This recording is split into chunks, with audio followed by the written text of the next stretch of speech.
there, ref. That's, he got the ball. Yes, good evening, Tottenham faithful, and welcome back to the Irish Hotspur with your boy Dave. No Jack this evening again. Jack is still at the wedding, but I have been joined by Soren, and today we are going to be here for the next hour or so to see if Spurs can get any late business done in the window.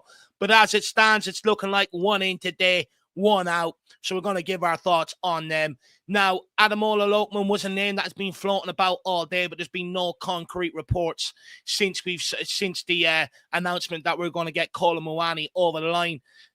So it'd be interesting to see how this last hour plays out. Will Tottenham have any surprises? Let me know in the chat. But it is official that Kolo Muani has just signed his contract at Tottenham Hotspur. That is an exclusive from Fabrizio Romano. Let me get it up there, guys. Just bear with. Where are we? Here we are, here from Fabrizio Romano. Says Randal Kolo Muani has just signed his contract as the new Tottenham player. So Tottenham fans, get excited. I mean, Soren, first of all, how are you today, my man? And Randal Kolo Muani, look, Spurs needed a striker. Dominic Solanke is injured. We're expecting him to be out for a few months. That's sort of reports that have been floating around, and I think Tottenham will probably announce it over the course of the international break or when we get back. There's no point of announcing it today because we would have just been priced out the market. And look, in fairness to Tottenham, Soren, there wasn't really a lot of options left on the market in terms of that striker department. So I'd argue Tottenham, they didn't just sign anyone. They signed someone of quality. But what's your thoughts around Muani signing? 26 years of age, French international, a lot of game time at the top level of club level as well. You excited? Yeah. You don't sound too excited. Yeah, no, look, it's another great signing, isn't it? I mean, I think that the sad part about it is it will probably be a season loan and that'll be it. Yeah. And you can't, I don't know, when you get a season loan, as much as you want him to absolutely rip it up, you kind of want him to fail at the same time because then you can feel not so bad when he goes at the end of the season. But look, we need a big season from him. Is a quality player. And look, at the beginning of the transfer window, if we'd have said Muani, Simmons, Paulinho, Kudus, all going to be added to the team, we'd have been sat there salivating over it, wouldn't we? Yeah. Look, the icing on the cake maybe just isn't quite there with a Lookman or a Savinio or a Morgan Rogers, but we can't complain too much. I think it's a decent player, and look, there's still time for a couple of players to go out, so let's hope maybe Solomon and Brian Hill can get off the books as well. Well, there are other windows that are open for another while yet, so there's still hope to get players out. Yeah. I mean, obviously, if Crystal Palace are looking at and Leeds are looking at them, then they've got to go now. So I think we just obviously Hill's going. Is it Atalanta? So yeah, I think it's not been a bad window. It's not been as bad as it could have been. It's not been as good as it could have been. But the four players that we've kind of got in, they are quality this time, aren't they? We're not talking about young kids that we're going to wait a season or two to develop. We're talking about players that instantly improve our first 11, and let's hope we can go on. No, look, when it comes to we'll get on to the summer transfer window in general, but when you look at the players we've signed, I think if you asked anybody at the start of the summer transfer window, would you take this window? I think a lot of people would have snapped their hands off, but also would have been like laughing you out of the room. Come on, get realistic and stuff like that. But we are going to get on to that discussion in a while. We're going to end off once the window closes about how we feel about the transfer window. But Tottenham are going to sign Kolo Muani on a season-long loan with no option or obligation to buy, but there is a $5 million loan fee attached to it.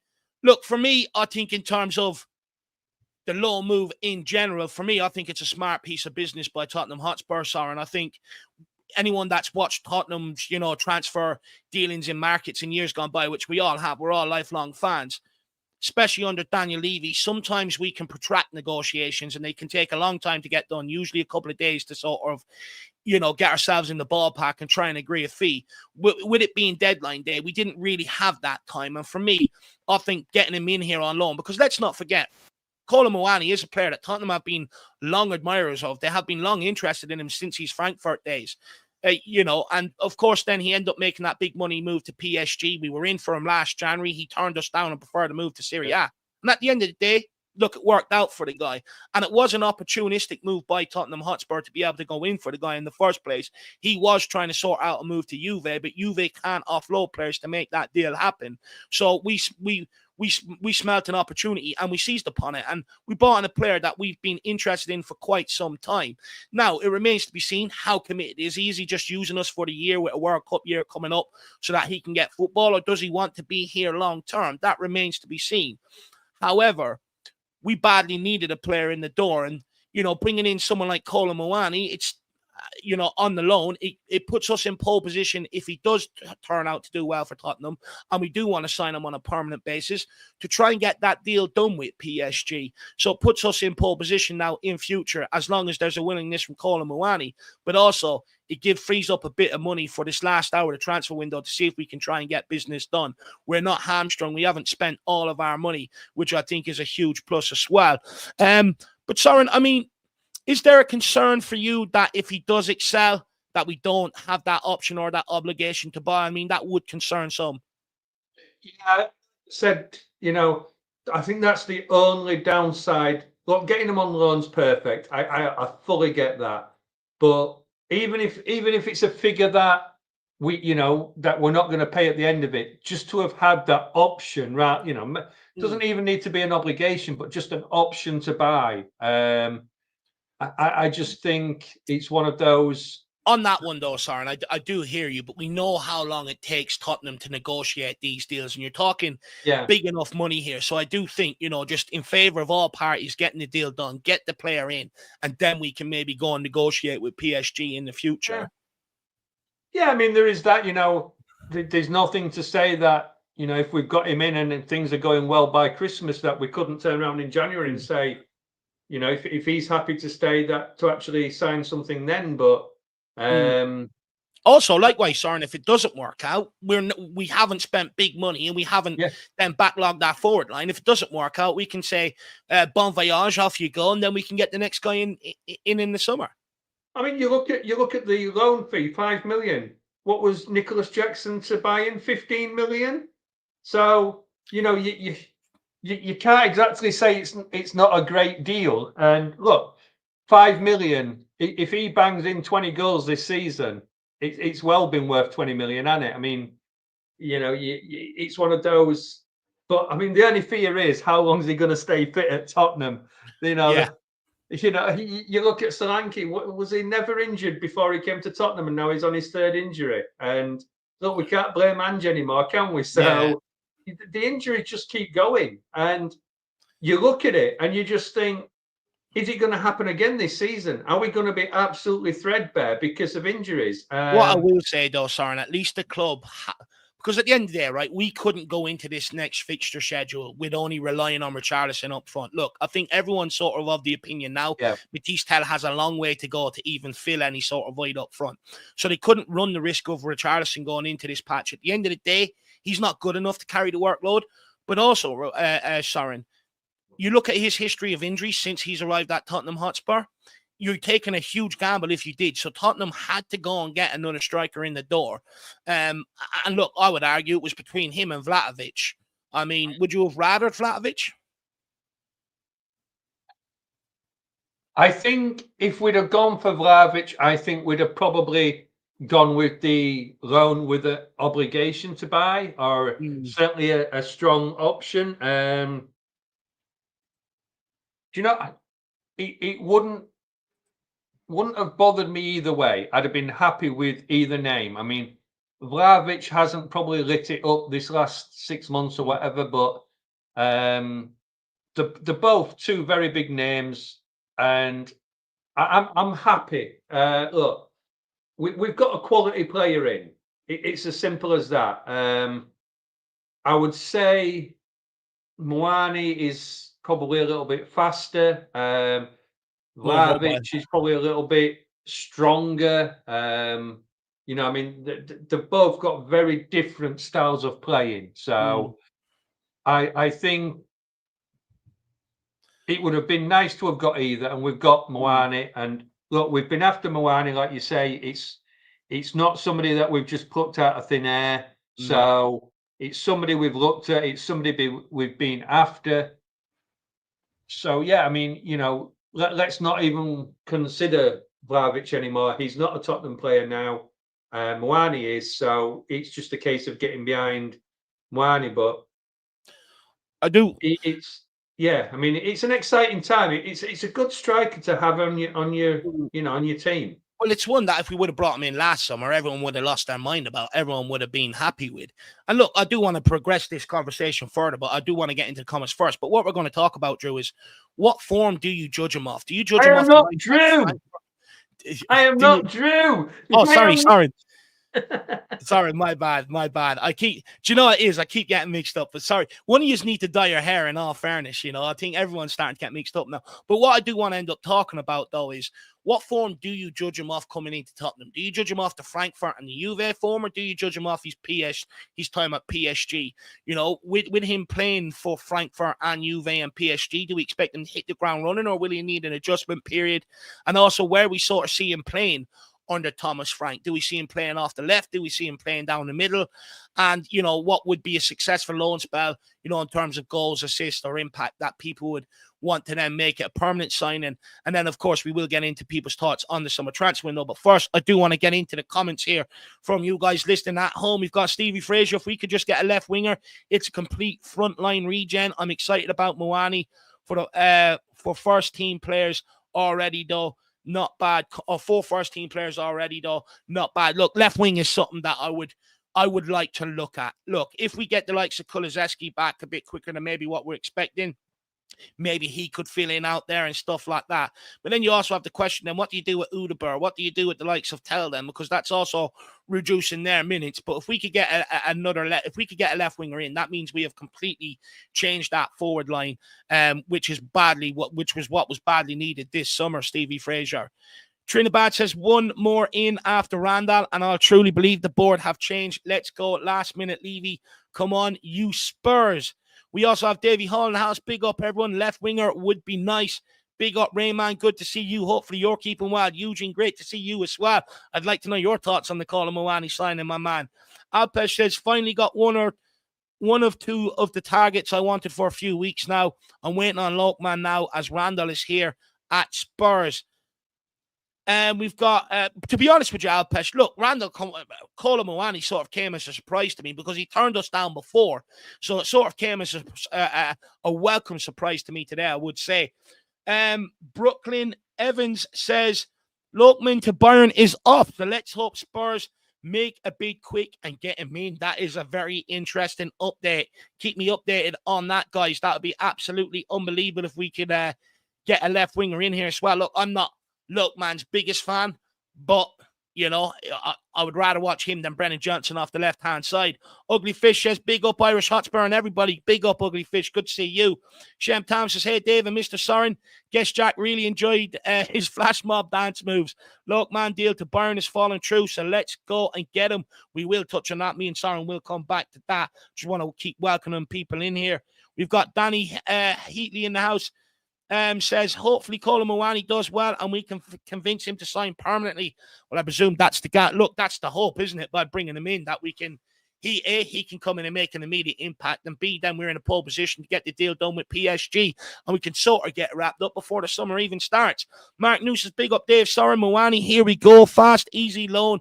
Nice one. We still need cover for Romero plus Van de Ven when they go down injured. Come on, you Spurs. Look, Mark, we're going to get onto the sort of transfer window because the way it sort of panned out over the summer in general, it's sort of been one big shambles. We haven't really done things with any sort of structure, I guess is what I'm trying to say.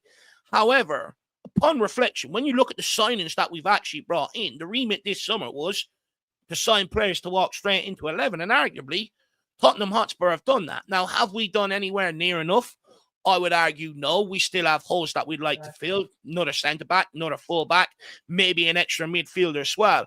However, because of what we didn't do in previous windows and the misses we've had in previous windows, we sort of left ourselves too much maybe to do this summer. So we were probably never, ever really going to get it all filled. I've had a bit of a think on that, but big up, Mark New. Good to see you. Dark Sung G says, isn't Gill gone to Girona? I didn't see anything on that yet, Dark Sun G. But look, there's still time for Spurs to get outgoings done, even if the Premier League window does close at 7. We've got Kaza DUK says, kind of disappointed in that ending.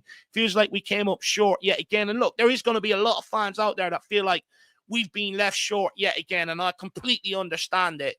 But what I would say is, compared to other windows we've had, it's probably been one of the best windows in a long time in terms of impact signing straight into the first 11. And I have had a bit of a change of thought on that. I must admit. SH Spurs, is Lookman deal officially dead? Well, look, that's what we're waiting to find out, isn't it? But they do say that the deal to Bayern is dead. Slow Jamrod says, hey, David, big up Slow Jamrod. Good to see you. We also have Rexplosive. If we don't get a left winger, it's been a bad window. We also have Nelson in the house says, I am a Benfica fan. It's true. Solomon, come to Benfica. And we also have 2 trophies in 25 years, bought 2 loan, 2 not good enough, 5 out of 10. Look, that's fair enough. We also have I am the safe says, we just signed Kolo Muani and Odeburn Tell. Why do we need another left winger? It just goes to show that the ones we invested in, that they don't believe that they're going to do anything anytime soon, isn't it? That these guys need time to develop. So that's why we have to keep, doubling down and signing. But at the end, I don't mind that. I'd rather Spurs keep doing that than go with players that didn't have the answers or the solutions last season. THFC Marcellus says, poor window again, always 2 signings short. What I would say is I do see the disappointment in terms of it started off well with Kolo Muani. That one was getting done nice and early, and it's sort of like we've just abandoned the transfer window in terms of incomings after that, and that is disappointing. I do understand that. We've got Levy number 1 says, I don't think Muani is that good, to be honest. Well, look, we're going to delve deep more into Muani. Playful Spurs says, even the lads, Tell was 10 million loan fee for 6 months, lol. I thought it was 5 million for the year, no? Maybe I'm wrong. I thought it was 5 million for the year. Lesser known says, afternoon, Dave. Worried that Solanke injury forced the move forward. Look, 100% it did. And at the end of the day, I'm glad that Spurs have went and gotten another striker rather than just sort of put the workload on a player that's proven he can't handle that workload. We are Spurs TV, not a good window. We need a left back and a left winger. Well, I'm sure Soren is going to disagree with you all in times, but we will get there. I want to take a couple of super chats here as well. Referee Turn says PSG must have asked for like a 90 million option on Muani since Spurs chose to just loan without an option. 31 internationals for France equals quality. I mean, Soren, do you think there's a case that maybe PSG were asking too much of an asking price? Tottenham weren't comfortable with making that signing, so that they did say, well, look, we'll take him in on loan, and then, we'll sort of try and negotiate the fee from there. Because, I think it was similar with Matisse Tell. I think, Bayern Munich were asking for crazy money. We ended up getting a bit off that deal and stuff like that. Do you think we're going to repeat the situation here again with Muani? It's a good super chat. It's a good question here. I mean, I think he went for 86 million to them, didn't he? So it was a big fee that they've got. But look, I mean, they seem desperate to get rid. So, they were happy to send him out on loan. Juventus obviously couldn't afford him. But then you kind of wonder why Juventus didn't just take him on loan again. But look, it makes a difference. We've got him. 90 million is probably a hell of a lot of money that Daniel Levy was never going to put into a obligation. And yeah, I mean, if that's the figure that is quoted, then it does seem as though it's a sensible thing just to take the loan. But just, I don't know how false or rubbish it is, but there are a couple of rumours starting to fly around that Lookman's in England. So I don't know. Don't get the fans out there excited. Yeah, it could be rubbish. It could be serious. But yeah, I'm not seeing anything official, but 1 or 2 people are starting to. Whether it's just pie in the sky, I don't know. Well, I do have a transfer update. Benfica have entered the race for Manor Solomon and are pushing hard to beat the competition. A plane is ready to bring him from London to Lisbon in the coming hours to finalise his move from Tottenham. The players assessing his options. Well, what I would say after what they've done with us to IrishHotspur over that whole transfer, fuck Palace. Send him on his way to Benfica. Let's pull the rug from underneath them on deadline day and leave them with nowhere to turn to. But really appreciate the support, my man. Look, I think it gives Tottenham sort of time to negotiate a fee that maybe they're much more comfortable with. I think you're absolutely spot on there. Dark Song G says, imagine Simmons and Muani scores against PSG, lol.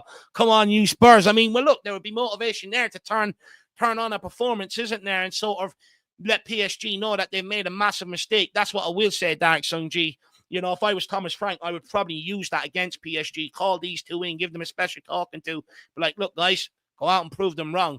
You know, and look, sometimes football has stories, hidden stories waiting to emerge. Hopefully this is one of them. He also says Muani fights for Frankfurt away will be interesting. Well, look, I'd have no doubt that all the Frankfurt fans would have nothing but love for Kolo Muani. I think, 17 assists and 23 goals across all competitions this season. He got his move to PSG. You know, he helped them win a Europa League. I'd be surprised if they were hostile towards him, Dark Song G. Big yourself up. Couple more comments. We'll get Soren back in. Double plus Danny says possibly the best window since Bentancur and Decky were signed in the same window. Soren's loving that one. We've got Alan Leslie. Feels like we're maybe one short, 7 out of 10. We also have Eamon O'Neill. We are no Premier League winner, lads. Yeah, well, that's fair. That's a fair point. And Tyler says we need Lookman. And Dark Sun G also says, I saw some Blues fans on X saying we did more, laughing my ass off, that maybe we did more than Chelsea and better than Chelsea this window. Look, I think there's a fair argument to make there. Look, they did sign João Pedro, they did sign Delap and a couple of others. You know, they have had, yet again, another very good window. Look, to be honest, I don't really care what other teams do, Dark Sunji, at this point. I'm used to them making maybe signings that make more sense than us. I just care what Tottenham have done. And in terms of this window, I just want the players that I didn't have to Google, players that I already knew a bit about when we were signing them, and players that I thought could walk straight into this 11 and kick some of the others out. And that's what we've done this window, you know, so fair play. And that's all I really care about. Look, matching our windows up to other teams that are way ahead of us as well. I mean, I'm at the point, there's just no point in doing it. Let's just look after our club, you know, make sure we suit our best interest. But big up Dark Song G. But sorry, I do want to pivot back. I know you're dying to go on the transfer window, but we will hold you back until the 7 p.m. closes, because if Lookman is in England, we might just get one more player in the door. But let's talk more on Kolo Muani. Given his former Eintracht Frankfurt and moments at Juventus, do you expect him to hit the ground running, or will he need an adjustment period? Because I think that's one of my big fears with some of the players that we bring in from abroad, is that adjustment period. And to be honest with you, when we're looking for these guys to come and impact the 11, we don't have that time to wait. Do you know, I think when you look at players in general, you do expect them to need a few matches to get into things.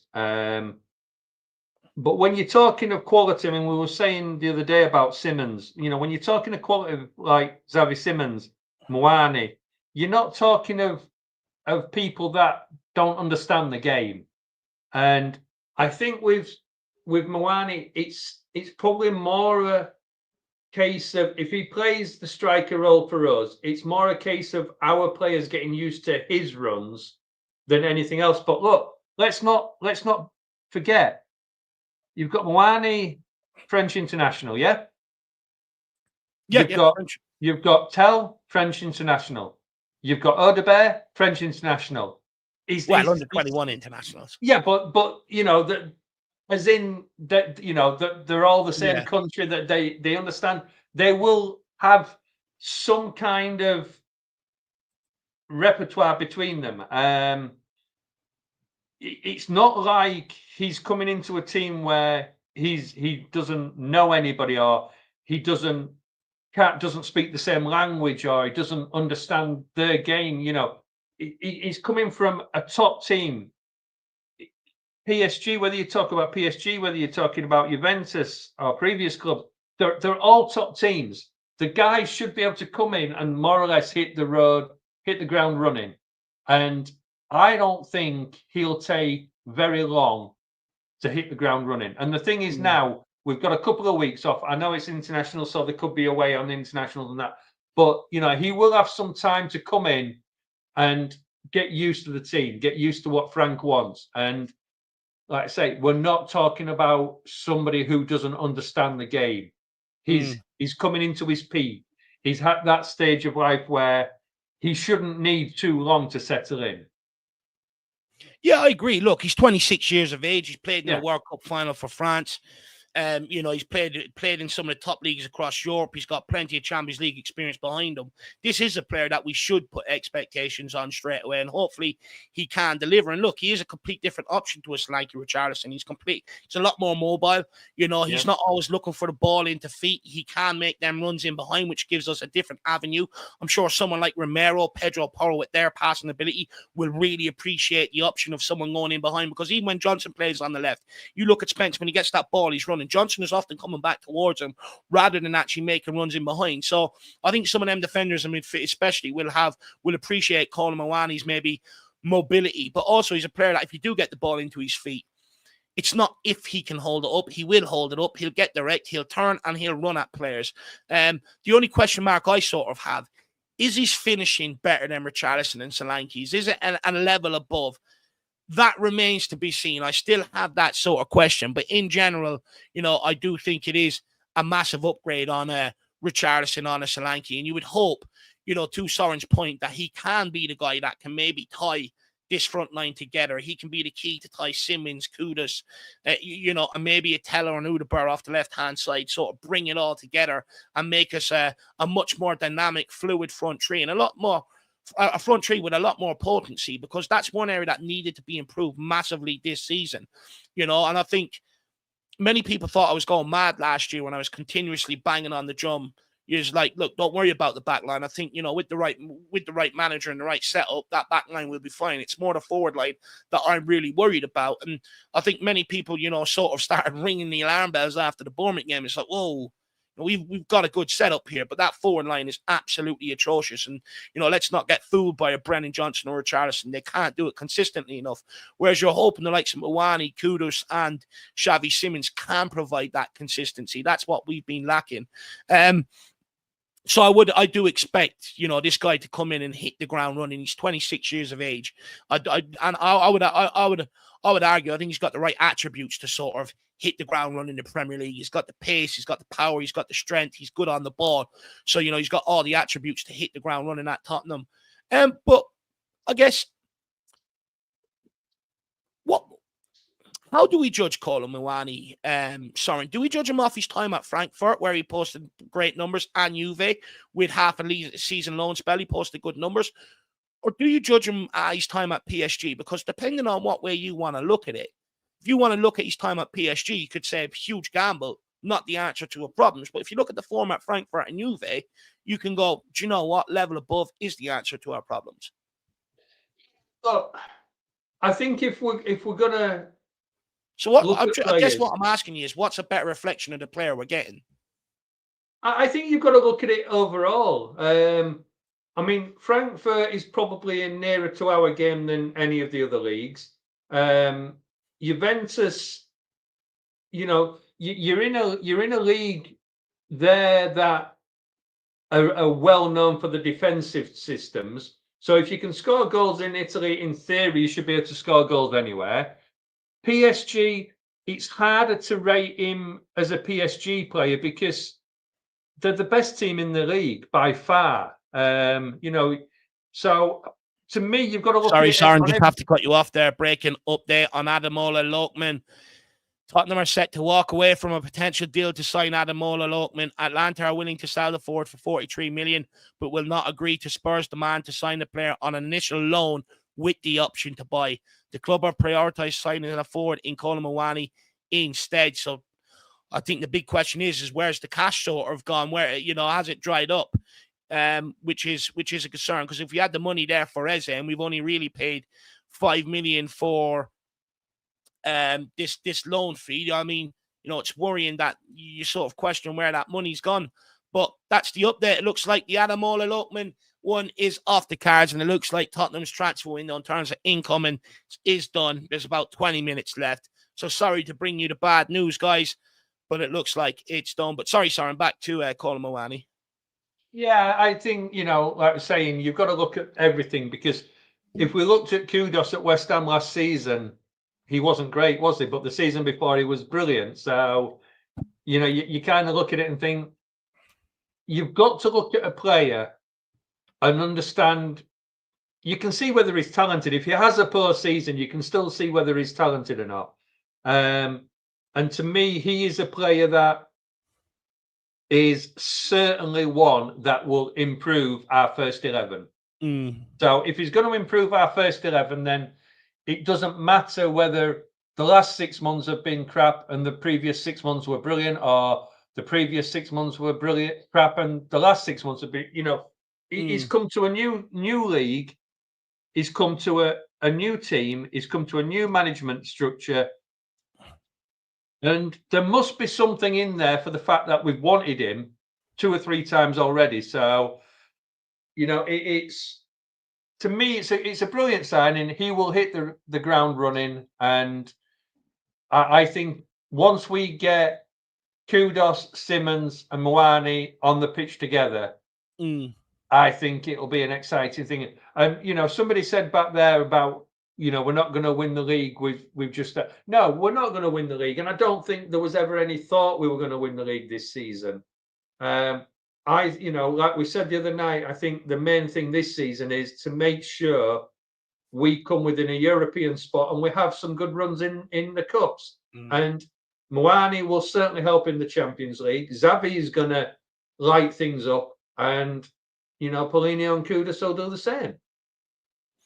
And look, at the end of the day as well, if we do touch wood, get an injury to one of them, at least we've got still, better options than having to turn to Udabur and Tell, to be the answer when they've proven they've not been. So bringing in, Kolo Muani also does improve our strength in depth in terms of centre forward, but also off that left-hand side as well. We'll take a couple more comments. Rudy Dugwit says, this is our starting 11. Vicario on goals, Romero, Van de Ven, Spence, Porro, Paulinia, Bentancur, Simmons, Kudus, Kulizeski, and Kolo Muani. Is that good, Davo? Look, I think it's a very good basis to move on from. Look, I would argue, we need to double it down in January and again next summer and keep signing players off this level. But in terms of this season, I mean, it's a much more exciting lineup than what we watched for large parts of last season. I must say that. And like I said, I would have snapped your hands off if you would have given me Kudus, Kolo Muani, Paulinia, and Xavi Simmons as well at the start of the window. I would have said, you need to go and have a lie down, and I need to put a cold flannel on your head because you've absolutely lost the plot. So, look, I think it's a very exciting lineup, and at least they're all players that we know a bit about, all players, that have good reputations. Kudus has carried a good reputation for a long time. Simmons comes in with, a huge fanfare. Kolo Muani is another player that Spurs fans, in unanimous have called for in years gone by, someone like Paulinia. So, I mean, we can't really complain about them signings coming in the door, to be honest with you, and it's a good starting 11. Now, if we get a couple of injuries, that's where your problems start coming in. But you would like to think you've still got enough on the pitch. If you do add in a Brennan Johnson or someone like that too, that you've still got enough on the pitch to be able to get the result. Just a couple more questions on Kolo Muani, and then we will get on to reacting about the news that Tottenham have pulled out of the race to sign Ademola Lookman. Just quickly, I mean, Soren, where do you see Kolo Muani playing under Thomas Frank? Do you see him playing as the centre forward, or do you see him playing off the left-hand side? And I know there's going to be times where he might play both, but primarily, what position do you think Frank has looked at him for and signed him for? I would have. Sorry, there's stomach's making a noise in the house. I would have thought he's going to start as a striker, but he could play off the left and Richie up front. We'll have to wait and see. I would have thought he would go down the middle, personally. Yeah, I was going to say, I wouldn't be surprised that if he did come in, maybe to even see Richarlison moved out to the left-hand side. And just hear me out why. One, I think it gives Vicario an outball on either the left or the right-hand side if we want to go long, rather than just punting it straight down the middle where usually you're up against 2 6-foot-plus centre-backs. If you punt it out to the left or the right-hand side, usually you're up against smaller men. And the size of Richarlison and Kudus, they will give you outballs every single time. And if they can get that ball held up and even get turned or lay it back, that just frees up Kolo Muani to make a very intelligent run, and all of a sudden we're in behind. So I wouldn't be surprised if he was brought in here to play directly down the middle and maybe see Richarlison maybe shifted out to the left-hand side. Now, of course, there's still questions about, is Richarlison good enough in terms of taking on his man, delivering, consistent crosses, all things that we aim at Brennan Johnson, which I think is fair. But I do think it sort of gives Thomas Frank that extra outball on the left-hand side. And if he doesn't want to do that, you play Richarlison down the middle and use Kolo Muani down that side. And then I want to know if you guys out there that are tuning in, get in the chat. What does a successful loan spell look like for Kolo Muani in terms of goals, assists, and impact that would make you guys want to make this permanent if you don't already? Those who are sitting on the fence, please let me know in the chat. Got a super chat here from Dark Sung G. He says, we got players with Champions League experience, which was needed. Excluding our summer signing, we lack players with Champions League experience. Only Davies, Romero, Porro, Sarr, Bentancur, and Kulusevski, 6 players had, which is a huge plus for Thomas Frank. And you're absolutely spot on in terms of that. I think many people's fear was heading into the Champions League with the squad that we had last season. You got a lot of players there that didn't have that European experience, and a lot of young players. And I think that naivety showed at large parts of last season. So I do think we needed to get Champions League experience in here, but not just any old players, because we've done that before with like Timo Werner, and look how that worked out. But players that can actually come in, make an impact, and you would hopefully make an impact on these Champions League nights, All of them have Champions League experience. They all want to play in the Champions League, which I think is absolutely a huge plus and a huge positive, Dark Zone G. Well thought out there in terms of that super chat. Really appreciate the support, buddy. Guys, if you do have any questions for me and Soren, feel free to put them in the chat. Make sure you are smashing that like button. If you want to show support to the channel, you can do that in various different ways if you choose. But Soren, I mean, the question that I did put out there is, what sort of impact does Kolo Muani need to have in terms of goals and assists to make you feel comfortable to spend the big money that it's going to take to bring him in here permanently? I mean, if you're going to pay, if it is 90 million euros, pounds, he's got to be doing 20 plus goals and probably another 15 goal assists. You're not going to chuck a 90 million down for somebody who's coming in and scoring 15, 16 goals and half a dozen assists, are you? You've got to be well above that 30 goals and assists. So, it's, but I suppose the other side to it is he's got to show that that he is better than what we've got. It's no good coming in and just doing the same as what Rich is doing or Solanke. He's got to show that he is going to be our starting number 9 or whatever, and that he's streets above, because 90 million on a player, it's a lot of money. But yeah, it's certainly, to me, it's got to be a minimum of 30 going upwards. Well, we can't have less than a 20 goal season from him. I mean, Brennan Johnson got that, so I mean, 25 plus, yeah. I mean, I suppose it depends if we're talking just Premiership or if we're talking across all competitions. You're talking across all competitions, really, you certainly got to be looking at 30, 35 goal involvements, with a majority of that being goals. For me, I sort of agree with you. Like, what we can't do is he can't come in and sort of play the way Matisse Tel did from January onwards, and then we go and sanction the big money on him because of what he could be. At the end of the day, if he comes in here and he's given a full season to work and he doesn't produce the numbers, there's no way Tottenham should be sanctioning the big money it's going to take. For me, it's got to be at least 25 goal involvements, if not more. And I would argue I'd like at least 20 goals out of the goal. I think that's something we badly miss, is that 20-goal season striker. We haven't really replaced Harry Kane in that regard. But also we need him to sort of replace some of the assists from young Sonny, and I do think Kolo Muani has the ability to do both. But we definitely need, him to have a massive impact, much more than a Richarlison, a Solanke, a Johnson, and players like that for us to sanction the money that it's going to take to be able to make this permanent. You're absolutely spot on. But look, we are going to move on from Matisse Tell, and we are going to talk about this news here regarding the Ademola Lookman. Basically, it's same where it left off. Spurs are set to walk away for a potential deal to sign Lookman. Atlanta are willing to sell the forward for 43 million, but will not agree to Spurs' demands to sign the player on an initial loan with an option to buy. What's your thoughts on that news? Does it disappoint you, Soren, that Tottenham aren't going that little bit extra just to push the ball out and cover another position? Yeah, definitely. I mean, well, if we're talking of 43 million, sounds stupid when you say it's not a lot of money, but it's not a lot of money for what we've been offering for other players. And yes, he might not be an Eze. Some people would prefer him, some people wouldn't, but 43 million to me it's not out of the realms. And knowing the fact that we need him really does make it even more puzzling, because look, where is the money? We've supposedly offered 60 million for Morgan Gibbs White. We've offered 70 whatever for Eze, and there was still money to go and buy Savino. So where is this money? If we have this money to spend, and I mean, I'm not one for saying go and chuck it around, but I don't understand why we can't go and spend 43 million on Lookman, knowing he would probably be another starter in the squad. He's not going to sit on the bench. So I just don't understand why, that at that price, we can't just go and buy him. It just don't make sense to me.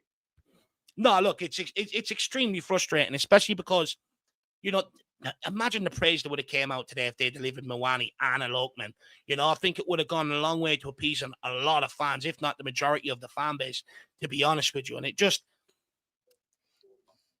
it annoys me a little that, they could have ended this on such a high for Spurs fans. And I think, again, maybe they've missed an opportunity. I do think the money's there. I don't buy that the money isn't there. I think Spurs don't really believe in the guy 100%. That's why they'd rather take the loan, and maybe get a try before you buy sort of first. But it is a little bit disappointing. I mean, Sean, what's your initial reaction to the news? The news that we signed Kolo Muani, or the news that the window's shut? Well, no, the window's shut, the fact that we haven't really pushed the ball out to bring in that left wing option in Ademola Lookman, even though the deal was sort of there to be done. And then obviously we'll get your thoughts on Kolo Muani as well. And thank you for coming on, by the way. No worries, mate. No worries. It was a pleasure. And big up to you, Soren, as well. Big up to you, Dave. Big up to the chat. How's everyone doing? Look, mate, if I'm entirely honest, Ademola Lookman to me was my number one target ahead of Savino. I love the guy. I think he's an incredible player. It was a deal that was there to be done. The money isn't. I just heard as I was dropping in there, I heard Soren saying, like, "Where's the money?" I think I heard you say ask the same question for the Lookman deal. Yeah, but the money's there. The money's 100% there. It's been proven that the money's there. So on that basis, it has to be that Thomas Frank didn't want him. Right? That's a fair point. It can only be it. That Thomas Frank to this point here with the African Cup of Nations as well, he'd be missing, I think about a month or two worth of football as well at Tottenham Hotspur. That maybe that's also sort of affected them going for to get this deal done. 100% it goes against players from that part of the world. 100% it does. And I subscribe to this notion that, by the way, that the African players or the African continent develops and creates players that are better than European players. Overall, they just haven't got the resources to develop them. And there's little things like the African Cup of Nations being a biannual event rather than a quad annual or whatever the phrase is, like every 4 years, that goes against them getting their chances at the best clubs. Because, if you do have 3 or 4 of those players in your first team from the African continent and they play for teams that predominantly make it, then you're going to end up having to have cover. And it's too frequently. It's far too frequent. Every 2 years is too frequent. Anyway, that's for another conversation. But the player himself, I rate him. I think he's awesome. But there is an argument to sit there and say, for those who want to make the other side. And by the way, I've been championing Ademola Lookman for months and months and months and months. Right, so I'm not someone that kind of only became on board with him when the news started to kind of get around. The other side of the argument is that he didn't do it at Fulham, he didn't do it at Charlton, he didn't do it at Everton, he didn't do it at Leicester. So if you want to participate in the argument that he's Prem experienced but not Prem proven, then that's a fair enough argument. I would like to think that player that played at Fulham, the guy that missed the penalty, the guy that played at Leicester, all that stuff, he was a very skinny guy. He's gone to Atalanta. He's proven that he's a big game player. He got a hat-trick in the Champions League. He's put on about 1.5 stone in old money. In new money, that's probably what, like, I don't know, 10 kgs or something. He's a unit now. He's everything that you wanted, plus he's the output guy. He's outlet and he's an output. But for whatever, so I was all aboard him for forever, Dave. But you know, Thomas Frank needs to get what he wants, right? And so if Thomas Frank didn't want him, I can't imagine this is a situation where the club went, you know, we're not spending it on him. He's not that old. You know, it's not like it's a lot of money relative to what the kind of comparables in the market have proven. So I can only imagine that Thomas Frank identified his guy, and if he didn't want the guy, if he couldn't get what he wanted, he didn't want what he was offered or what was available. So, well, he has said he didn't want squad fillers, didn't he? You know, he wants players that he sees impact in the first 11.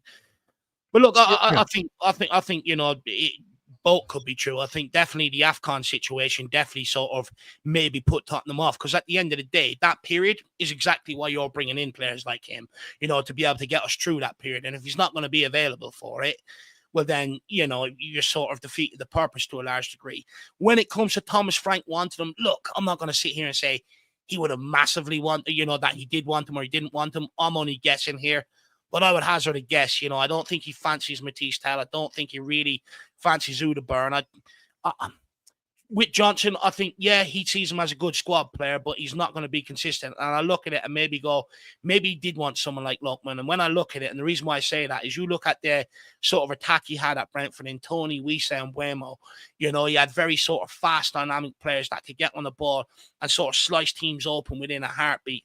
And I would say maybe Ademola Lookman does sort of fit that profile, but again, if he's not going to be here for the busiest part of your fixture schedule, then it does sort of defeat the purpose of sanctioning nearly 50 million on the guy to get him in the door.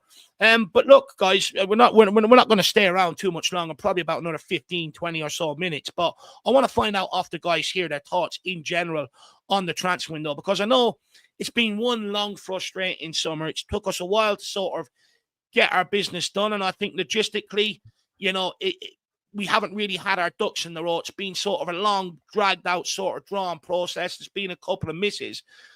But like I said at the start of the stream, if you said to me, Tottenham are closing the window with Muani, Paulinia, Simmons, and Kudus, I would have said, you're absolutely daydreaming. You need to go and have a lie down, you know. And at the end of the day, the remit was buying players that would come in and impact the 11 and not buy squad fillers. When you look at that, you would say Tottenham have ticked most of them boxes. Of course, there's going to be the disappointment that we still have areas that we need to fill. People are going to be disappointed we didn't maybe go the extra mile to bring in a Lookman. And I have shown my anger and disdain towards the window at times, but upon reflection, when I sit here and look at it, because of the misses we've had last January, last summer, and the January before, where we haven't filled the squad out properly, we probably almost left ourselves with too much to do this window, and that was maybe unrealistic for Spurs to get everything done. But again, the old argument is still going to be there. We still short. So, look, we'll start with you, Soren, bring you in. Let's get your thoughts on the transfer window in general, how Tottenham are conducting it, what we've come out with, because the window is officially closed now. There is no more signings coming in at Tottenham Hotspur. So let's get your thoughts here, Soren, and then we'll also get Sean's thoughts. I have no doubt you're probably aligned in thinking here. I'll just clear one thing up. We could still sign somebody because we might not know that the paperwork's gone in. So give it another 10, 15 minutes yet. But no, look, I agree fully. I've said it a few times now. You've said it a few times. Sean's probably said it a dozen times. Beginning of the window, if we said that we were getting Kolo Muani in, Xavi Simmons, Paulinho, which is the monster number 6 we've all been screaming for the last 2 or 3 years, and Kudus, we'd have snapped your hands off. We'd have been absolutely ecstatic. And the only reason we're not is because we've lost Maddison through injury. Kulusevski's injured for another 3 or 4 months. Yeah, we've lost Sonny, but everybody was saying it was time for him to go anyway. So that makes any difference. And you kind of look at it and think, well, surely the squad is actually stronger in positions that were weak last year, but we are a little bit weaker in other positions. I think most people would agree we could have probably done with a centre back or a left. Right, We sort of back. created that problem ourselves, though, didn't we? I know Yeah. Fiskovic sort of maybe forced us into it. He did. It was him that sort of forced that move. He wanted to go out and get game time. But, you know, could have kept him around if we really wanted to. I mean, I think it's a shame that Vuskovic has gone, because when he has played, he's looked all right. And to me, yes, I get him wanting to have game time, and, you know, hopefully it will come back. I mean, I would have preferred for him to maybe just gone out for till January, 6 months, something like that. But it is what it is. I am not disappointed with the window. I think we've got 4 very, very good players in, and we've got 4 players that walk into the first team, not squad players, not bench warmers. They are 4 first team players that have made our first team better. The Like only they're all internationals, all have Champions League experience. I mean, the only downside to it, I mean, and I know 2 of them obviously weren't playing at the weekend, but you saw the same frailties at the weekend as what we've been seeing in previous losses. And is Muani and Simmons enough to change that, you know, the way we looked on Saturday? You've got to say, for me, you've got to say, I mean, you've got to say Simmons is an exciting prospect. Anybody would argue that he is one of the most talented youngsters in Europe at the moment. You look at him in the last tournament, him and Yamal were probably 2 of the standout young players in the tournament. We've got him. Muani, like we've said, we've been chasing him 2 or 3 times now. We've finally got our man. Paulinho, I don't think there's enough good things to say about him. Yeah. If we get the Fulham player, which it looks like we have. And Kudos, I mean, he's already ripping it up. So to me, it's a good window. It'll be even better if we do get rid of the likes of Hill and Solomon. I think we still need 1 or 2 players to go out. But yeah, I'm happy with the window. It could have been better, but it could have been a lot worse as well.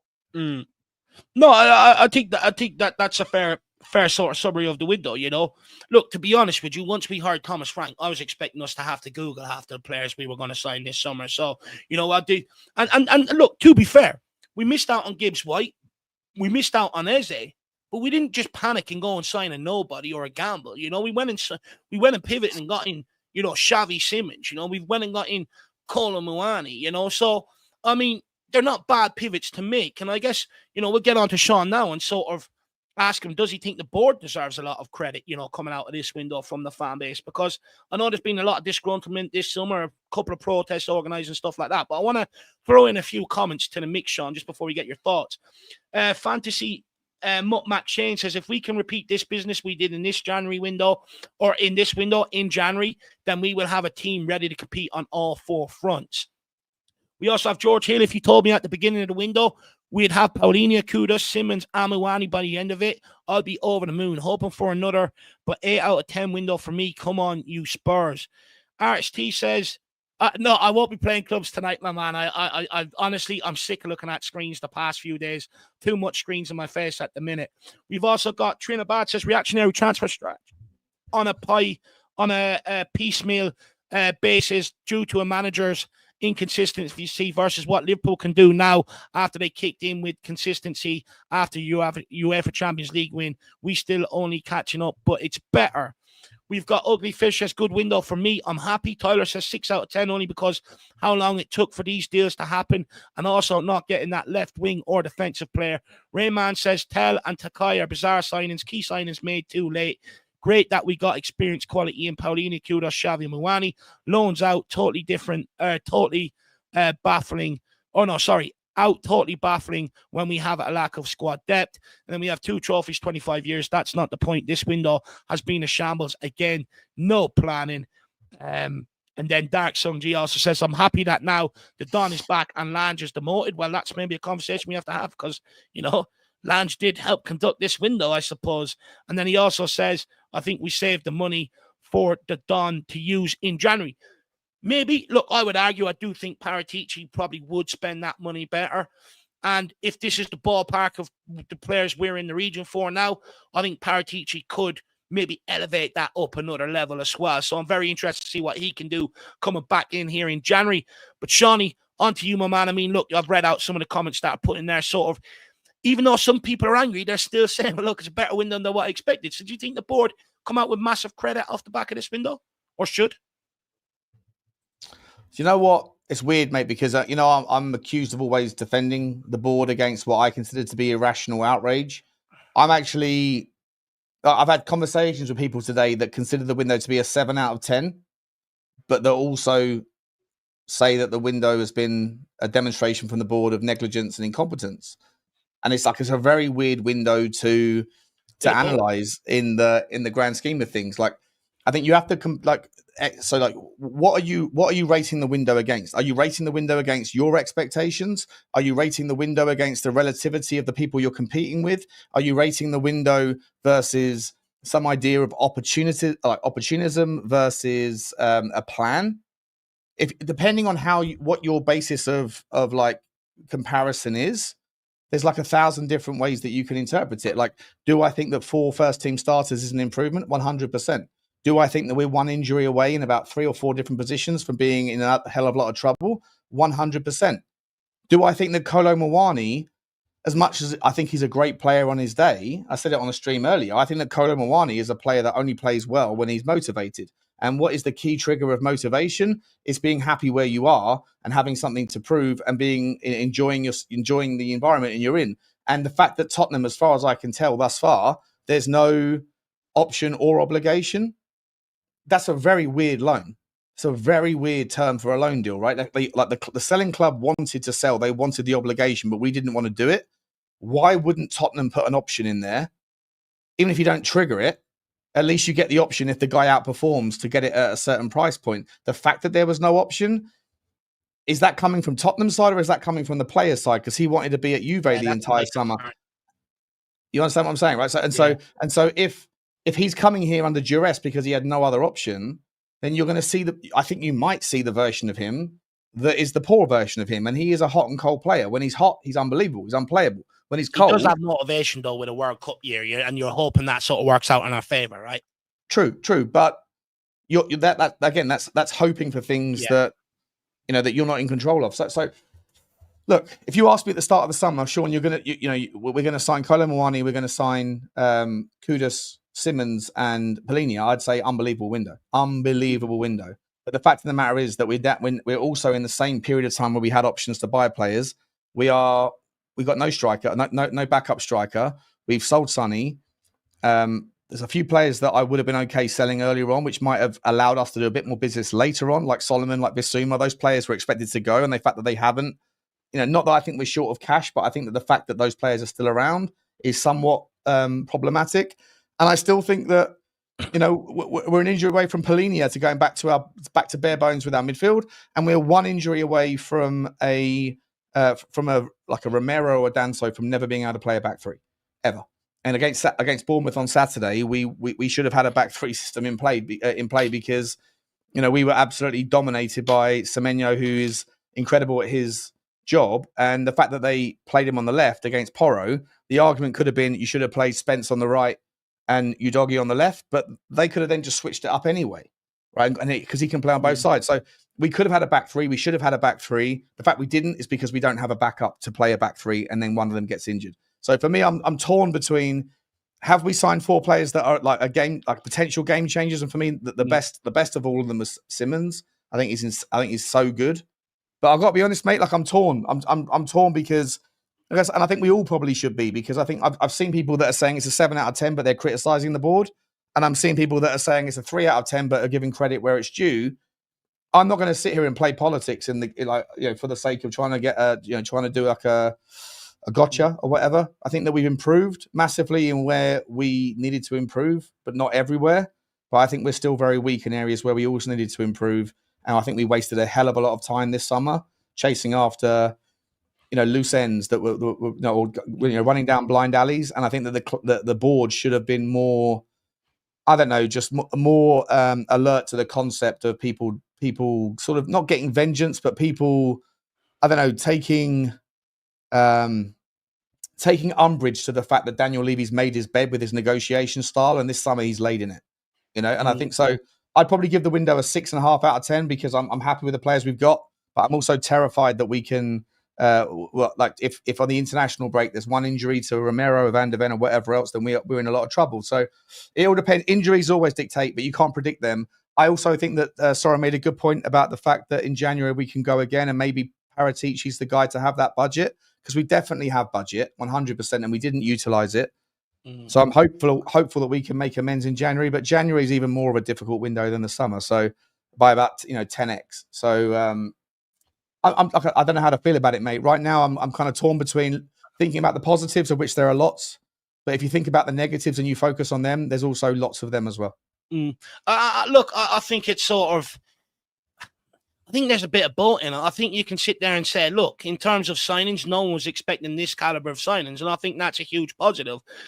I think, don't get me wrong, I think it sets a precedent and a pressure on the board moving forward that, this is the level that we're expecting now, bare minimum, moving forward. Let's see what the club decide to do in terms of, because I'm very hesitant to sit here and say they've completely changed their ways unless I see this backed up again sort of in January and then again in the summer. I think that's absolutely important because, we had a window similar when Postecoglou arrived. We signed Madison, Vicario, Van de Ven and stuff, but then we reverted back to signing potential over productivity. So I'm very hesitant off the back of this window to say the board have changed the ways. And I think you do have to recognize the caliber of the signings that we brought in, and that they have come, that they were brought in to sort of impact the 11. And don't get me wrong, I think part of this window we've been hampered by the injury to Solanke, which meant we sort of had to pivot today and go and get a striker in.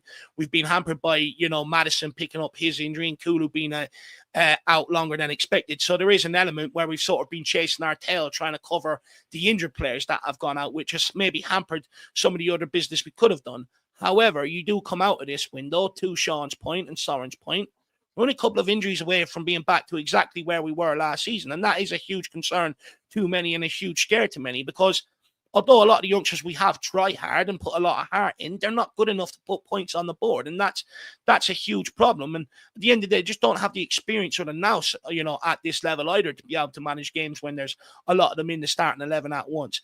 Also, I'd argue we spent large parts of this window not really signing players. And again, maybe we could have stretch the budget a little bit, gone for that extra defender that can cover left-sided centre-back and left-back, maybe bring in another midfielder just to bring that extra bit of depth. But this is the price you pay when you have poor windows leading up to this one. We maybe had too much to do in this window, and that maybe it wasn't realistic to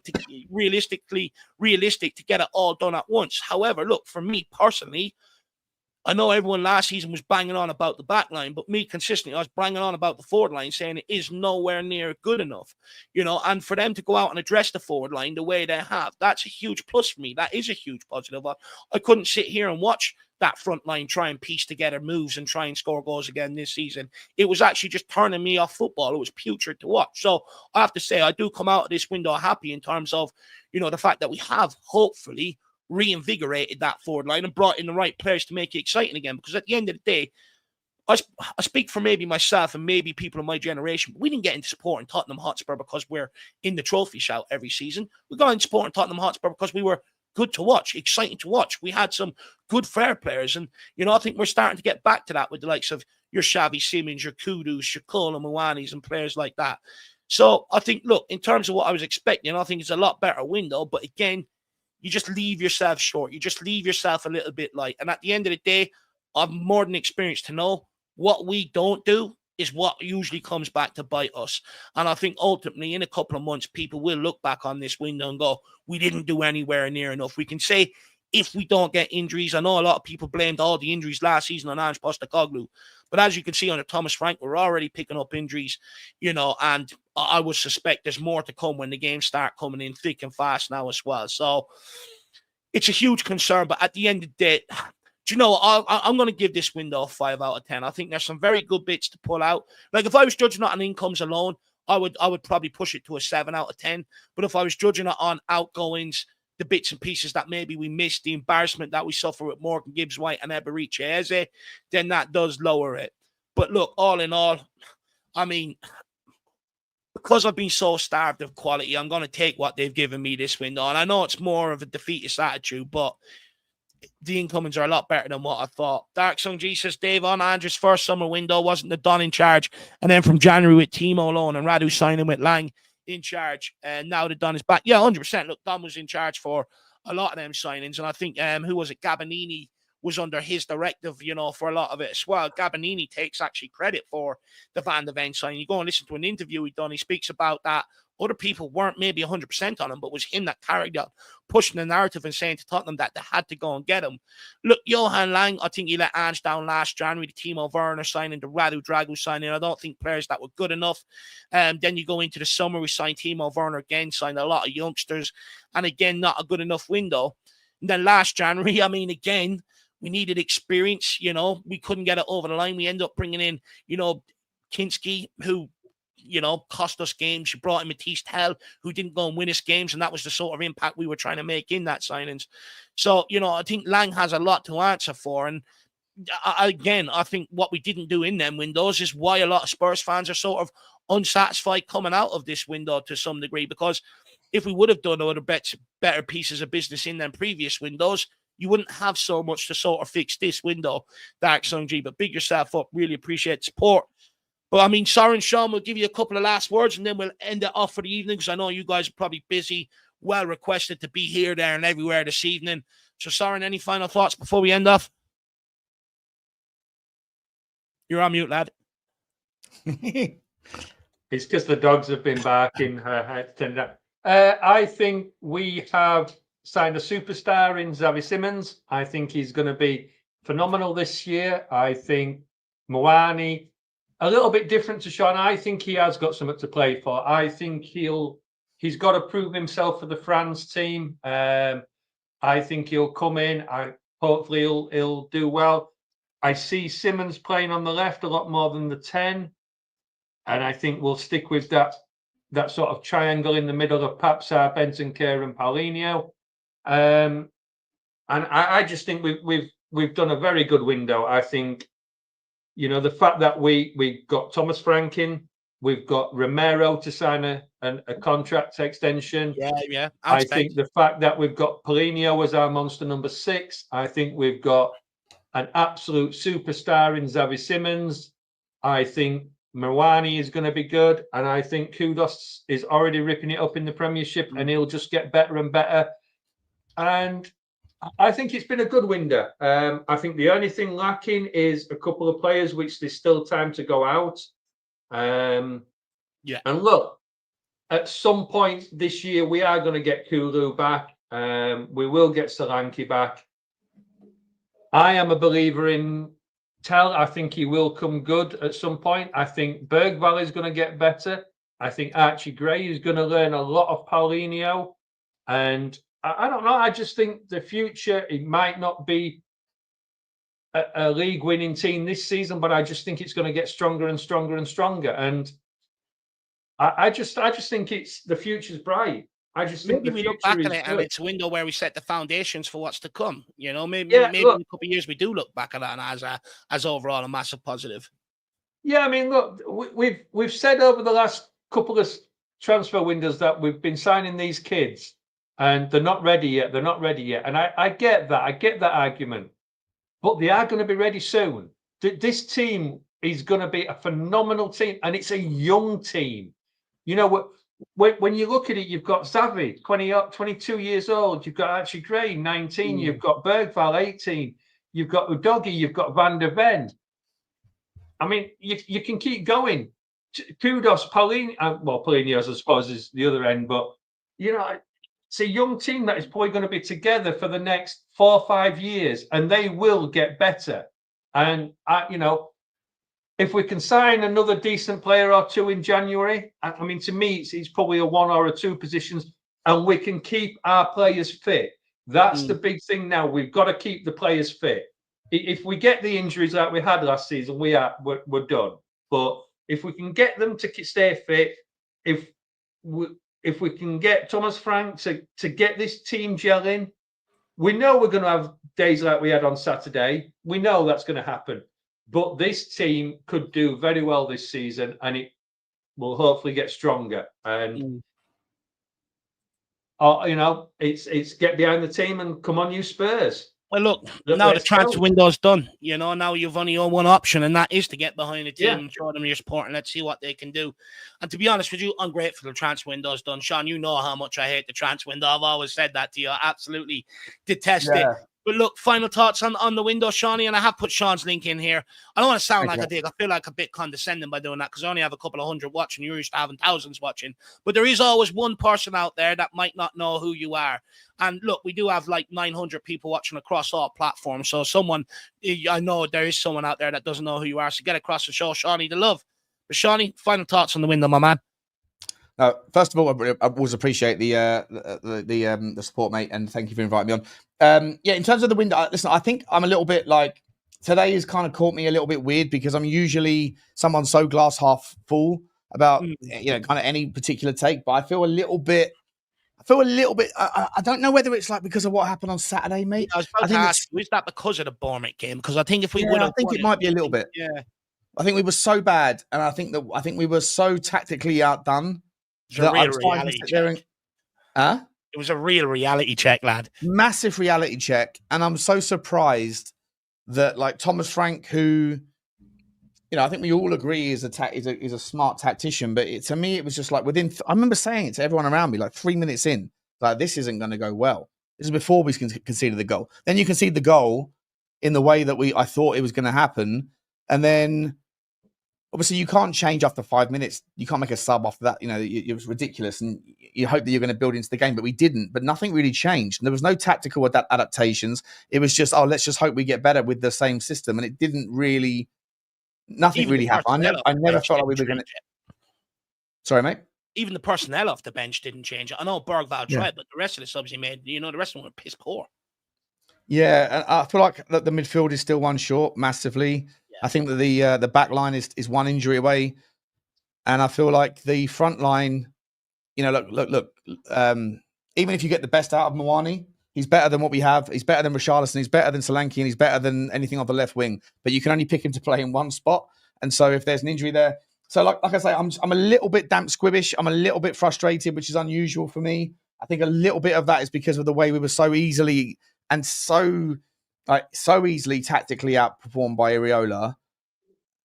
And they haven't got there's only one player on that pitch on their team that's better than anyone else, and that was Semenyo. Everybody else we would pick on a combined 11, in my opinion, you'd pick our 11 over theirs in everyone else apart from Semenyo. And it wasn't just Semenyo that was good on the day, it was everyone. And we were awful on the day. Awful. And so, I'm a little bit more like if we'd beaten them convincingly, I'd probably be sitting there going, you know what, Muani's fantastic, a replacement for Solanke. If you can't get Lookman for whatever reason, and you can't get any of the other players you wanted, fair enough. Wait till January. We're still 9 out of 9, and everything's rosy, and we've got enough to compete. And look, expectations should be here, but they might be here, but they should still remain here. Just after the game, and then the injury to Solanke, and now we've got Muani, who's fantastic, but.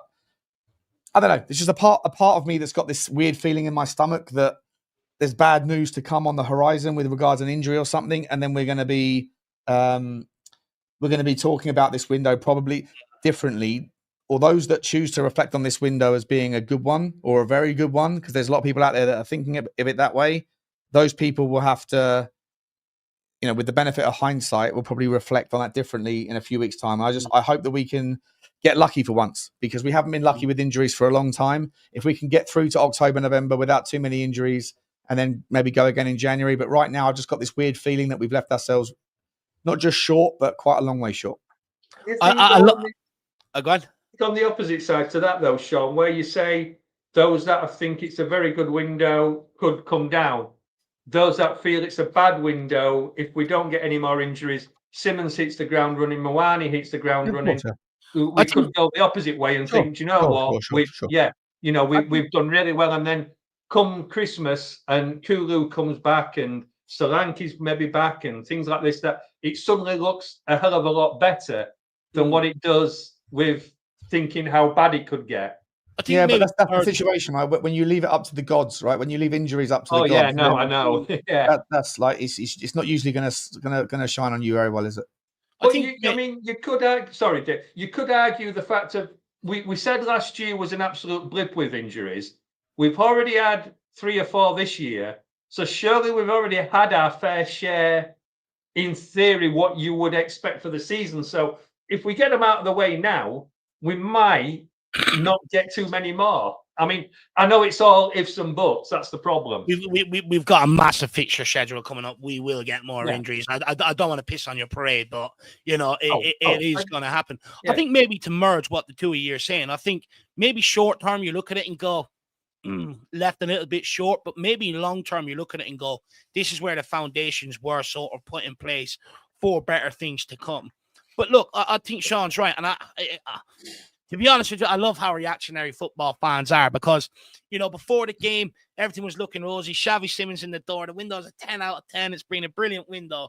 All of a sudden, we lose to Bournemouth. And all of a sudden, I think it's a massive reality check.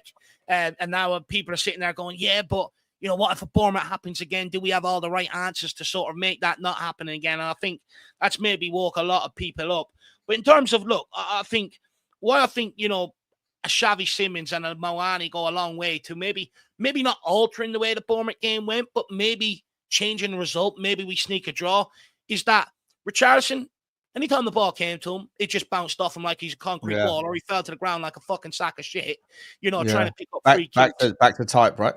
Johnson gave away, I don't know how much ball. You know, kudos when we did get him on the ball for the last 20 minutes, maybe tried too hard. When there was good passes on, he didn't really take them. He was trying to be the magic man himself. But you're hoping with a Xavi Simmons, with a Kolo Muani, that changes a little, that they have that just bit of extra quality to be able to make you maybe turn a loss into a draw and just keep ticking the points board over. And that's maybe my hope with these two signings. But look, we are going to end it here. I know Sean is very busy. He has to go over and, you know, have a good, strong 2-hour debate over with the Spurs 5. So make sure you get over and check that out. They will be talking about the transfer window. They'll be talking about the Bournemouth game as well. So make sure you get over and check that. I want to say a massive thank you as well to Soren for giving up his time and jumping on. I want to say a massive thank you to all you guys at home tuning in and watching us. Big up, Nick. Nick, good to see you. He says, Soren just gave the most glass half full take on injuries I've ever heard on YouTube. Fair play, buddy. But look, that's what I like about Soren. That's what I like about Soren. You know, I feel like lately I'm maybe getting a little bit negative or cynical when it comes to Tottenham Hotspur. And I think it sort of just balances me out or reminds me that maybe things aren't always as doom and gloom as I'm painting them in my head recently. I also want to say a massive thank you to referee turn and also Dark Sung G for the support as well, and also Artist T for the support as well.